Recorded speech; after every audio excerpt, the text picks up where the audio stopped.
Era un miércoles de diciembre, en uno de los restaurantes más exclusivos de Madrid,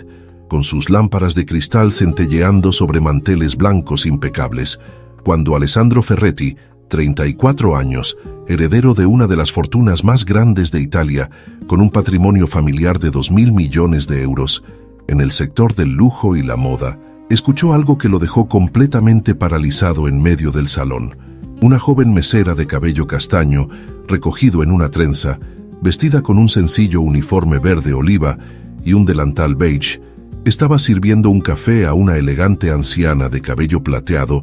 y collar de perlas cuando comenzó a hablar en un italiano perfecto, con un acento que Alessandro reconoció inmediatamente como el dialecto específico de su pueblo natal en la Toscana, un lugar tan pequeño que apenas aparecía en los mapas. La anciana resultó ser la madre de la mesera, una mujer italiana que había emigrado a España hace 40 años, y la conversación entre ambas era tan íntima, tan llena de amor y de esas expresiones que solo se escuchan en las cocinas de las abuelas toscanas, que Alessandro sintió que el tiempo se detenía a su alrededor. Se quedó inmóvil observando a aquella joven que servía cafés por el salario mínimo, pero que hablaba el idioma de su infancia, con una pureza que él no había escuchado desde la muerte de su propia madre hace 10 años. Y cuando sus ojos se encontraron por un instante fugaz, Alessandro supo con absoluta certeza que aquella mesera desconocida acababa de robarle el corazón sin siquiera saber quién era él. Si estás preparado para esta historia, escribe en los comentarios desde dónde estás viendo este video. Alessandro Ferretti había nacido en el seno de una de las familias más ricas e influyentes de toda Italia, herederos de un imperio del lujo que incluía marcas de moda reconocidas mundialmente, hoteles de 5 estrellas en las ciudades más glamurosas del planeta y una colección de viñedos en la Toscana que producían algunos de los vinos más cotizados y exclusivos del mercado internacional. Su padre, el legendario Vittorio Ferretti, había construido aquel imperio desde cero, partiendo de una pequeña sastrería que su propio padre había abierto en Florencia justo después de la Segunda Guerra Mundial, transformándola a lo largo de 5 décadas de trabajo incansable y visión empresarial en un conglomerado global valorado en más de 2.000 millones de euros. Alessandro había crecido rodeado de lujo, privilegio y todas las comodidades materiales que el dinero podía comprar, pero también había crecido profundamente solo en un mundo donde las relaciones humanas auténticas eran prácticamente imposibles de encontrar porque todo el mundo quería algo de él o de su fortuna. Su madre, Lucía, había sido la única persona en su vida que lo había amado incondicionalmente, sin importarle su apellido ni su cuenta bancaria, ni las expectativas que el mundo tenía puestas sobre los hombros del heredero de una de las mayores fortunas de Italia, y su muerte prematura por una enfermedad cardíaca, cuando Alessandro tenía apenas 24 años, había dejado un vacío en su corazón que ninguna cantidad de dinero, poder, éxito empresarial ni reconocimiento público había conseguido llenar en los 10 largos años transcurridos desde entonces. Lucia había sido una mujer sencilla y auténtica, de un pequeño pueblo toscano llamado Monteriggioni, un lugar mágico de apenas 1.000 habitantes, rodeado de imponentes murallas medievales y colinas ondulantes cubiertas de olivos centenarios y viñedos que producían algunos de los mejores vinos de toda Italia, donde Vittorio la había conocido por casualidad durante unas vacaciones de juventud, y de quien se había enamorado perdida e irremediablemente, a pesar de que ella no tenía ni un céntimo a su nombre, y él ya era un empresario prometedor con un futuro brillante por delante. El amor entre Vittorio y Lucía había sido la única cosa verdaderamente pura y auténtica en un mundo de negocios, apariencias y cálculos estratégicos, y Alessandro siempre había admirado la relación de sus padres como el modelo de lo que él mismo buscaba encontrar algún día con una mujer que lo amara por quien era y no por lo que tenía. Alessandro guardaba como su posesión más preciada los recuerdos de las tardes que pasaba en la cocina, con su madre escuchándola cantar canciones tradicionales toscanas mientras preparaba la pasta fresca con sus propias manos, usando recetas que habían pasado de generación en su familia durante siglos. Ahora, a sus 34 años, Alessandro dirigía el imperio familiar con mano firme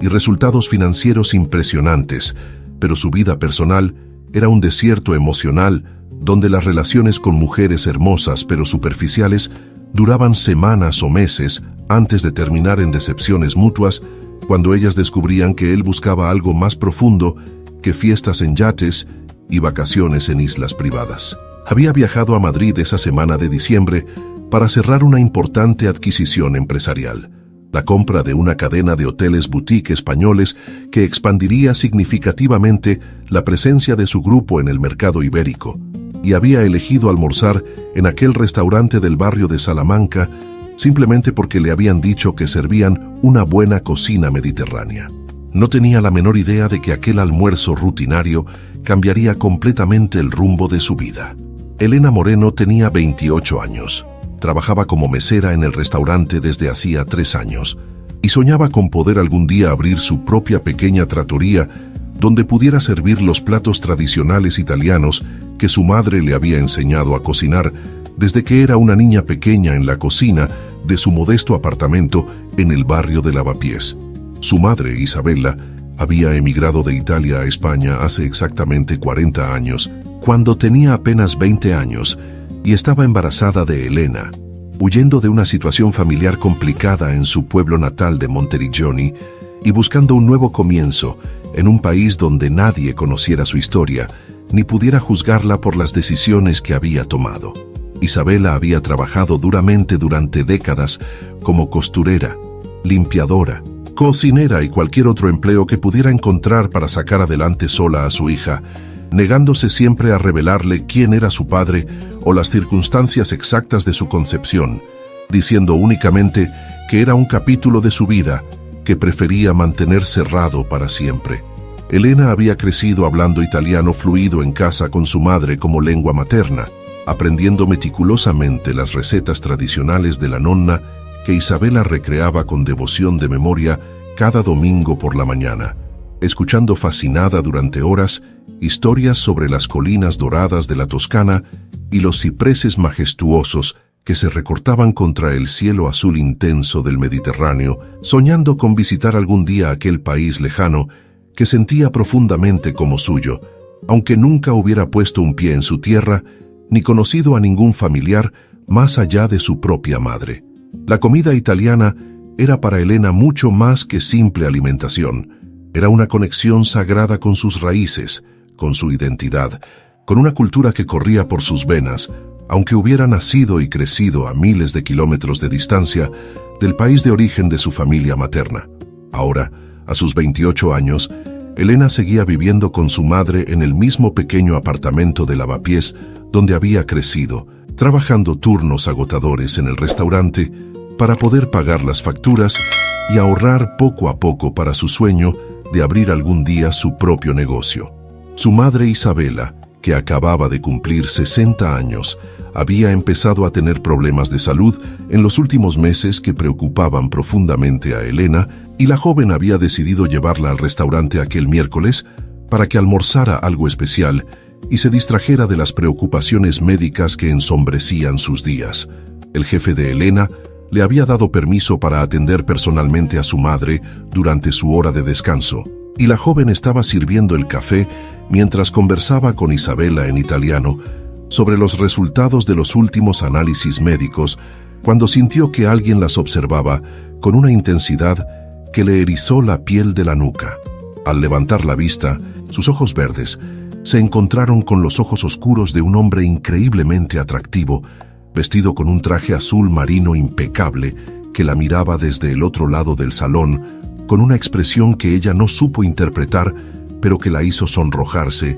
inexplicablemente. Alessandro se había quedado completamente inmóvil en medio del restaurante, con el corazón latiéndole tan fuerte que podía sentir cada pulsación en sus sienes, mientras escuchaba a aquella joven mesera hablar en el dialecto exacto de Monteriggioni, el pueblo donde su madre había nacido y crecido antes de casarse con su padre y mudarse a Florencia. No era simplemente italiano lo que estaba escuchando, era el italiano específico de su infancia, con esas expresiones particulares que solo se usaban en aquel rincón de la Toscana, con esa musicalidad única que él no había escuchado desde que su madre cerró los ojos para siempre en aquella cama de hospital hace 10 años. Se acercó a la mesa donde la joven mesera conversaba con la anciana elegante, sin pensar realmente en lo que estaba haciendo, movido por un impulso que no podía controlar ni explicar, y cuando estuvo lo suficientemente cerca para que ambas mujeres lo notaran,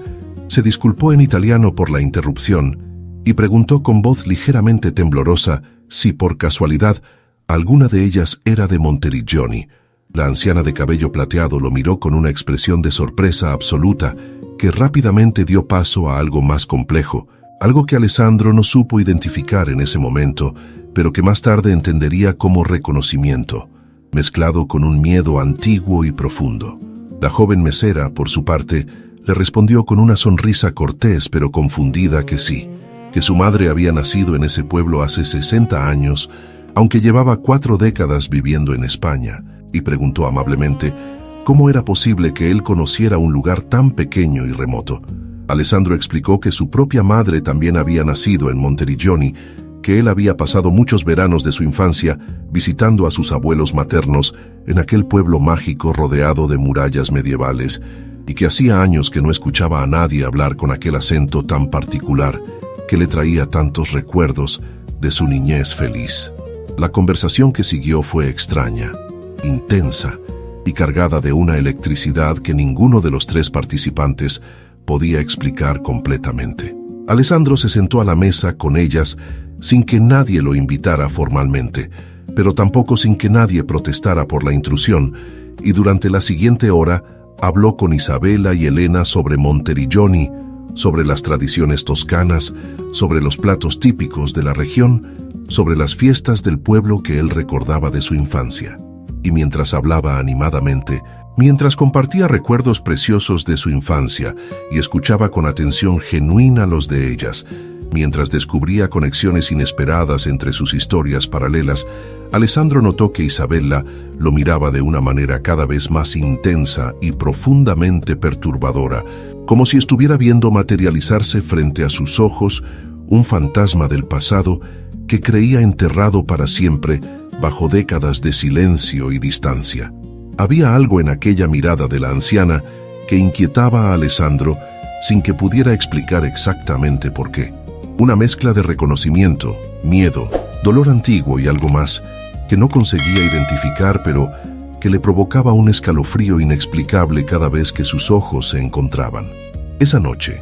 después de que el restaurante cerrara y Elena acompañara a su madre de vuelta al pequeño apartamento de lavapiés, Isabela le pidió a su hija que se sentara porque tenía algo muy importante que contarle, algo que debería haberle dicho hace muchos años, pero que nunca había encontrado el valor de revelar. La anciana estaba temblando mientras hablaba, con lágrimas silenciosas rodando por sus mejillas arrugadas, y Elena sintió un escalofrío recorrer su espina dorsal porque nunca había visto a su madre tan vulnerable ni tan asustada en toda su vida. Isabela comenzó a contar una historia que había mantenido en secreto durante 40 años, la historia de una joven de 20 años que trabajaba como ayudante de cocina en la casa de una de las familias más ricas de Monteriggioni, los Ferretti, que tenían una villa impresionante en las afueras del pueblo donde pasaban los veranos alejados del bullicio de Florencia. ¿Te está gustando esta historia? Deja un like y suscríbete al canal. Ahora, continuamos con el vídeo. Aquella joven ingenua y enamorada se había enamorado perdidamente del hijo mayor de la familia, un joven increíblemente apuesto y encantador llamado Vittorio, que tenía 25 años recién cumplidos y que le prometió amor eterno y un futuro juntos mientras la seducía en secreto durante las cálidas noches de verano, entre los viñedos de la propiedad familiar donde nadie podía verlos ni juzgarlos. Vittorio le había jurado que la amaba, que ella era diferente a todas las demás, que encontraría la manera de convencer a su familia de que aceptaran su relación a pesar de la enorme diferencia de clases sociales que los separaba como un abismo aparentemente insalvable en aquella Italia todavía conservadora de los años 80. Cuando Isabela descubrió que estaba embarazada, corrió a contárselo a Vittorio, creyendo ingenuamente que él cumpliría sus promesas y se casaría con ella a pesar de la diferencia de clases sociales que los separaba como un abismo insalvable. Pero Vittorio, que ya estaba comprometido en matrimonio con Lucía, una joven también de Monteriggioni, pero de una familia respetable, aunque no rica, que sus padres habían elegido cuidadosamente para él, reaccionó con una frialdad que destrozó el corazón de Isabella para siempre. Le dio una cantidad de dinero considerable para que desapareciera de su vida y del pueblo antes de que nadie se enterara del escándalo, amenazándola con arruinar a su familia si se atrevía a hablar o a reclamar algo, y la joven Isabella, aterrorizada y sola, tomó ese dinero y huyó a España, donde nadie la conocía y donde podría empezar de nuevo con su bebé. Elena escuchó todo aquello con los ojos cada vez más abiertos y el corazón latiendo cada vez más fuerte, porque las implicaciones de lo que su madre le estaba contando eran tan enormes que apenas podía procesarlas. El hombre que había conocido esa tarde en el restaurante, Alessandro Ferretti, no era simplemente un extraño que casualmente venía del mismo pueblo que su madre. Era su hermano, su medio hermano, hijo del mismo padre que la había abandonado antes de nacer. Alessandro no podía dejar de pensar en la joven mesera de ojos verdes que había conocido en el restaurante, en la manera en que hablaba italiano, en su sonrisa tímida pero luminosa, en algo indefinible que había sentido al mirarla, que iba mucho más allá de la simple atracción física. Había vuelto al restaurante al día siguiente, y al siguiente después de ese, inventando excusas para quedarse más tiempo del necesario, pidiendo platos que no tenía hambre de comer solo para poder hablar unos minutos más con Elena cuando ella pasaba por su mesa. Había empezado a imaginar un futuro con aquella mujer, había empezado a fantasear con llevarla a conocer Italia, con presentarla a su padre, con construir junto a ella la vida auténtica y llena de amor que siempre había buscado sin encontrar entre las mujeres superficiales de su círculo social. Pero todo aquello se derrumbó una semana después cuando Elena, con el rostro pálido y las manos temblando, le pidió que la acompañara a un café cercano porque tenía que contarle algo que cambiaría todo lo que él creía saber sobre su familia y sobre sí mismo. La conversación que tuvieron en aquel pequeño café del barrio de Salamanca duró más de 3 horas y dejó a Alessandro completamente destrozado, incapaz de procesar la magnitud de lo que estaba escuchando. Su padre, el hombre que él había admirado toda su vida como un ejemplo de integridad y valores familiares, había abandonado a una mujer embarazada, pagándole para que desapareciera y guardara silencio sobre un hijo que nunca quiso reconocer. Y la mujer que había empezado a amar, la primera mujer en 10 años que le había hecho sentir algo real y profundo, era su propia hermana, la hija que su padre había negado y escondido durante 4 décadas. Alessandro salió de aquel café sintiéndose como si el suelo hubiera desaparecido bajo sus pies, como si toda su vida hubiera sido construida sobre mentiras que ahora se desmoronaban revelando una realidad mucho más oscura y complicada de lo que jamás había imaginado. Pero a pesar del dolor, a pesar de la confusión, a pesar de la rabia que sentía hacia su padre por aquella traición imperdonable, había algo que Alessandro sabía con absoluta certeza en lo más profundo de su corazón. Tenía una hermana de sangre que había crecido sin padre, sin recursos económicos, sin las innumerables oportunidades educativas, profesionales y vitales que él había tenido, simplemente por haber nacido del lado correcto de una mentira cruel que su padre había mantenido durante 4 décadas completas sin que aparentemente le pesara en la conciencia. Y eso era algo que Alessandro sentía la obligación moral ineludible de corregir, costara lo que costara, y tuviera que enfrentarse a quien tuviera que enfrentarse, incluyendo a su propio padre si era necesario. La confrontación con Vittorio Ferretti tuvo lugar 2 semanas después en la mansión familiar de las afueras de Florencia, en el mismo despacho donde el patriarca había dirigido su imperio durante décadas con mano de hierro y reputación intachable. Alessandro llegó acompañado de Elena y de Isabella, que había viajado a Italia por primera vez en 40 años para enfrentar finalmente al hombre que la había usado, abandonado y amenazado cuando era apenas una joven asustada y enamorada. Vittorio, que ya tenía 75 años y cuya salud había empezado a deteriorarse en los últimos meses, intentó inicialmente negar todo.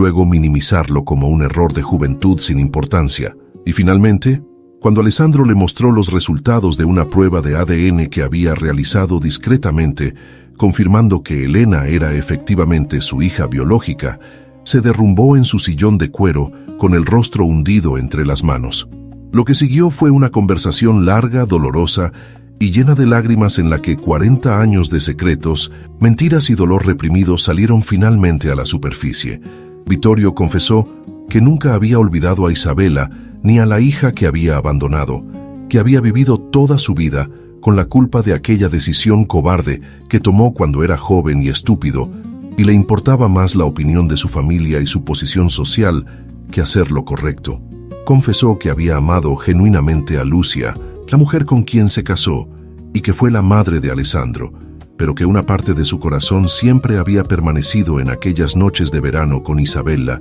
entre los viñedos de Monteriggioni. Y confesó, con la voz quebrada por la emoción, que no había día en los últimos 40 años en que no se hubiera preguntado qué había sido de aquella niña que nunca conoció y si algún día tendría la oportunidad de pedirle perdón por haberla abandonado antes de que naciera. El perdón no llegó inmediatamente. No podía llegar inmediatamente después de 4 décadas de ausencia, de mentiras, de una vida entera construida sobre el silencio y el abandono. Pero lo que sí llegó fue un comienzo, un primer paso hacia la reconciliación y hacia la construcción de algo nuevo sobre las ruinas de lo que debería haber sido. Un año después de aquel encuentro en Florencia, las cosas habían cambiado de maneras que ninguno de ellos habría podido imaginar cuando todo comenzó con una conversación en italiano en un restaurante de Madrid.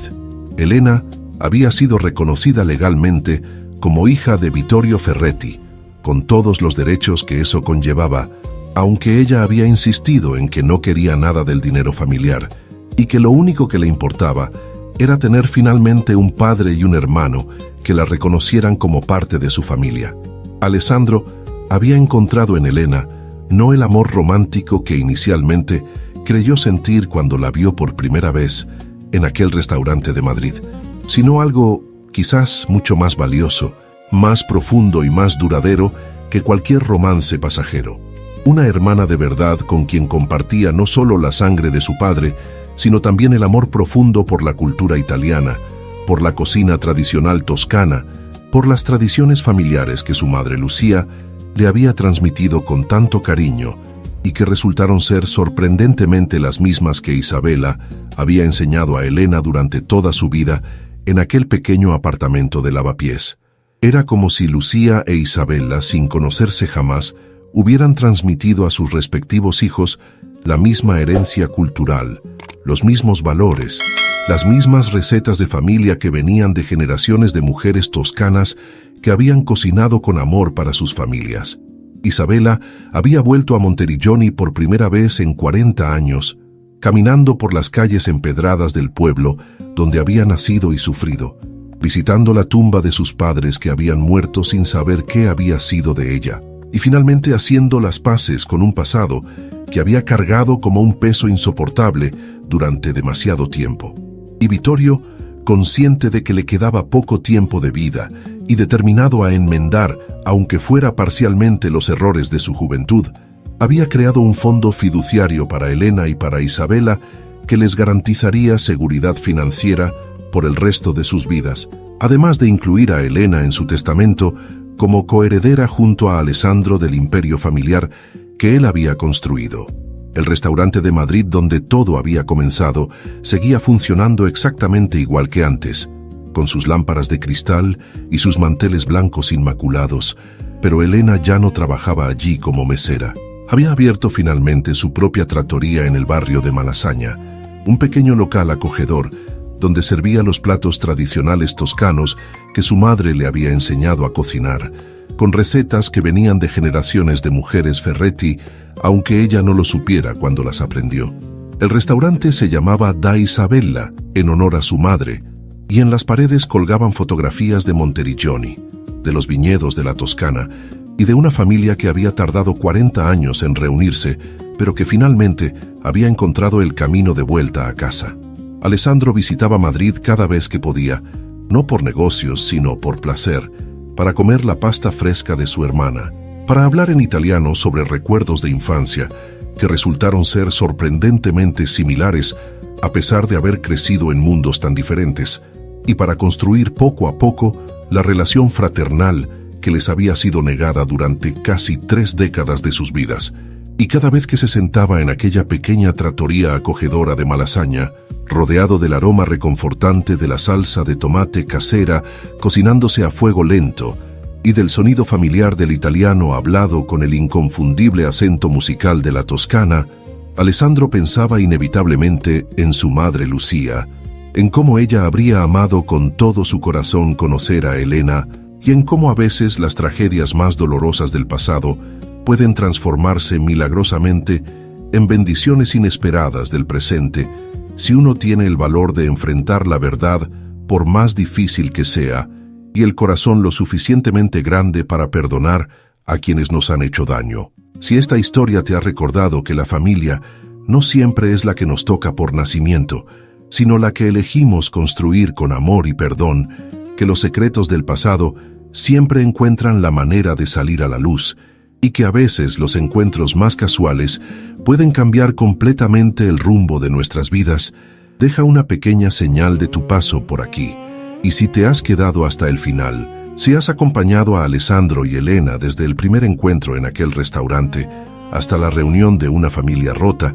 entonces esta historia ahora también vive en ti, porque las mejores historias no hablan solo de multimillonarios italianos y meseras humildes que trabajan por el salario mínimo. Hablan de hermanos separados por el destino que se encuentran sin saber que lo son. De madres valientes que guardan secretos dolorosos para proteger a sus hijos de verdades que podrían destruirlos. De padres que aprenden demasiado tarde en la vida que todo el dinero del mundo no puede comprar la redención ni el perdón de quienes han herido. Y de ese amor familiar que, cuando menos lo esperamos, aparece disfrazado de una simple conversación en italiano, en un restaurante cualquiera de Madrid.